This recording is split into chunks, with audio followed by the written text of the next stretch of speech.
Welcome again to Cherry Red TV. I'm Iain McNay, and today our guest is Hugh Gilmour, and Hugh runs a label for us called Hear No Evil. Hi Hugh. Hi Iain.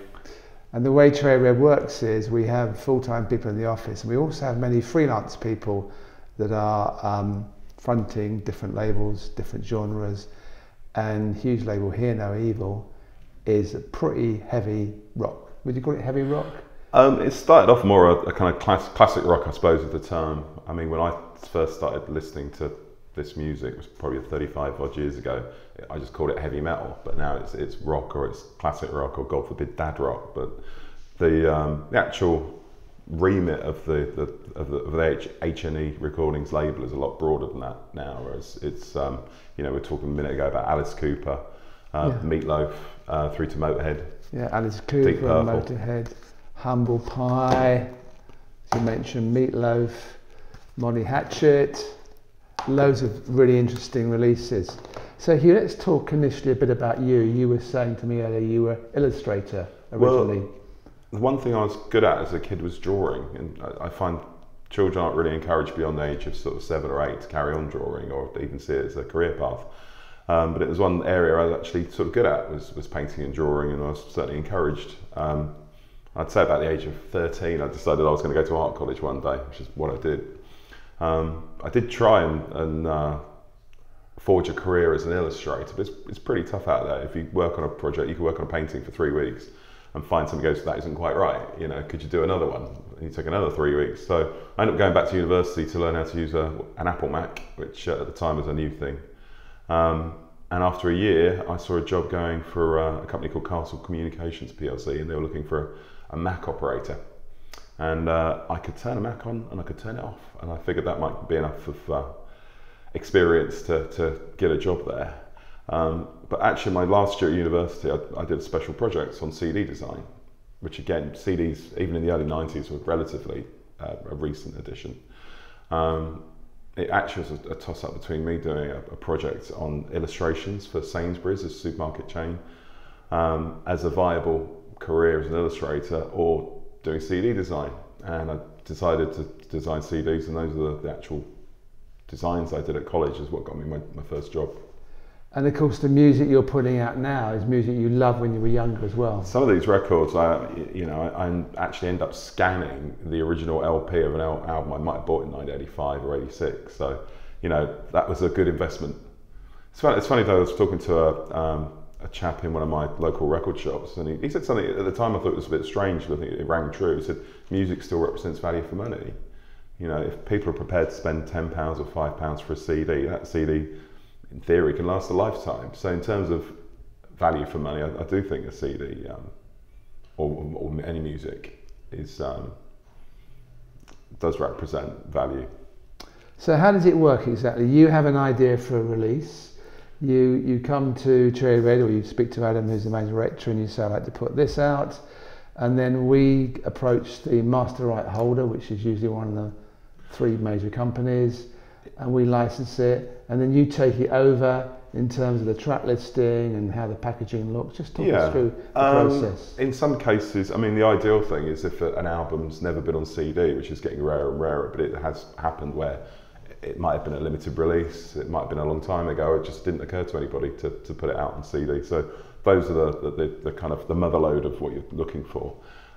Sometimes it might be the artists themselves, if they're out of contract, so they own their own rights. We've done that with Graham Bonnet, for instance, and been very successful with Graham's catalogue. So the rights are reverted from where they were Where signed. the rights have reverted, or maybe the recording's made between contracts. Okay. So quite often, if we do have a contact with the artist or the manager, we might approach them directly to see what do you have, and it could be something where they have rights to an album that only came out in Japan or the Far East, or it might be they've got cassettes of demos. Any of these things are sort of worth looking at. But the other thing I was going to say is it's not enough just to put out a CD of the original album. Ideally, you want a bonus disc if you can find the material.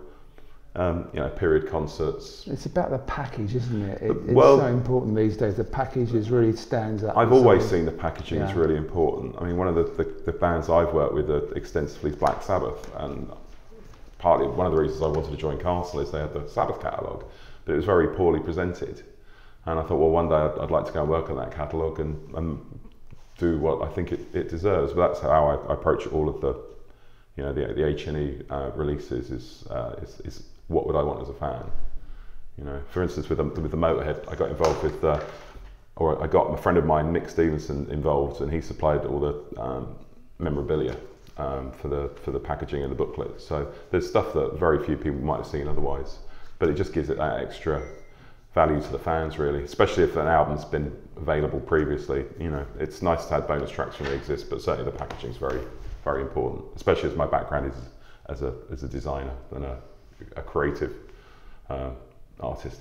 Yeah, because more and more it comes about, the reissue becomes the artifact. It's not just the old kind of almost boring now, just a single CD in the jewel case. It's got to be something substantial. Something like Molly Hatchet's maybe a good example, where there's 3 or 4 original albums inside there that gives you scope to maybe do something different with the cover and create some new artwork. Yeah, and you're putting out everything you put out. You love, I presume. You're a fan. Yeah, and I can't think there's a single thing I wouldn't want to put out a record I didn't like or didn't think was appropriate for the label. Which is great, because it's kind of living your dream in a way, putting out music that's not available in this form. But also it's something I learned about rock and metal fans, and I know this because I'm one of them, is that they're fairly reliable, that they like, you know, black t-shirts, ideally with a skull in it. They like beer, they like live music, and they like actually a piece of finished product. But in that respect, you've got to, I think, look after those fans, and hopefully they'll, you know, keep coming back to you. I mean, one of the key things that was important to me was create a label identity where people, I do get the impression there are people out there who'll buy the CDs kind of knowing that they'll get a nice package, that they'll have some bonus tracks. I mean, for instance, every CD's got the same label design. And that was something that's important to me, where, you know, growing up as a music fan, you'd see, say, the Sub Pop would have the same, it's a generic logo, but then it becomes a trademark of quality, and hopefully somebody will go, I know it's going to be a good release, it's going to be nicely mastered, it's going to hopefully have some bonus tracks, it's going to have a nice booklet because it's on HNE. And you've done 105 releases so far. I think I'm working on 106, 107 at the moment. So which is a lot, yeah. Well over 100. And you keep finding new releases that we can put out? Yeah, it's. I mean, the Humble Pie, for instance, has done very well. It's these were licensed from the drummer Jerry Shirley, and I mean, it's a mixed bag in terms of the actual audio sources, but at least they're making, you know, the rights holder some money rather than a bootlegger. So, absolutely, again, with Humble Pie, they've done very well. So, what can't you get you'd love to put out? It's a good question. I haven't really thought about it. I'm usually too busy putting things out. But you know, it's one of the few bands I've not worked with. Is AC/DC. I'd love to work with AC/DC, but. Yeah. So we've done 105 releases so far. There's obviously a lot more to go. Do you get all the ideas yourself, or do you rely on sort of tips from fans or friends to say, why don't we do this? For instance, Malcolm Dome does a lot of the liner notes, and Malcolm's a very esteemed, you know, journalist, somebody I used to read as a kid in Kerrang magazine, and he does a lot. I mean, contacts obviously a lot of the artists directly, and the ideas come from Malcolm. Steve Hammonds also works Cherry Red. You know, he comes to the table with a lot of good ideas. Sometimes the suggestions come from the public. You know, people email in ideas. You know, so it's a whole pool of things. And sometimes the rights holders have contacted us and said, "Oh, you know, Sony, for instance, they suggested, why, yeah, are you interested in Meatloaf?" And of course, I'm interested in Meatloaf. You know, I am a fan of Meatloaf, I'm a fan of Alice Cooper, so it's a whole range of ways that they sort of come to us, really. And then sometimes it's just we look at what sells and what doesn't sell. Deep Purple sells very well. Deep Purple are a big band, and they've done very well for the label, so we've done quite a few of their records. But again, it's looking for things that maybe are less, not so much less obvious, but maybe neglected.